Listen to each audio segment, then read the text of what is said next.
equipo es verdad que los mecanismos los vamos cogiendo, los tenemos claros, el equipo con balón tiene un ritmo alto y las ideas cada vez van saliendo mejor. Nos falta finalizar y en acciones de llegada tener a lo mejor las zonas de área un poquito mejor ocupadas, que eso es lo que trabajaremos un poquito más. Y sobre todo a balón parado creo que tenemos que hacernos más fuertes, tenemos buen físico, tenemos gente que va bien en el juego aéreo, no podemos ser vulnerables en esas acciones y hacer hincapié un poquito en esta fase del juego.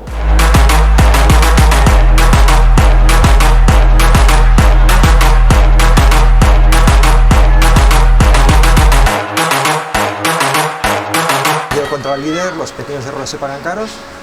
Sí, ha sido así. La primera parte hemos estado bien, hemos dominado, hemos tenido ocasiones, pero eso, un fallo te... Pero aún así la primera parte hemos seguido apretando, pero luego eso, sale la segunda parte, una jugada a balón parado te hacen gol, ya eso la primera jugada y luego ya con un equipo contra este, si no estás dentro del partido ya es jodido. Y a nada que hemos salido un poco, ya se han notado las piernas, no sé qué, y ya nos han pasado por encima.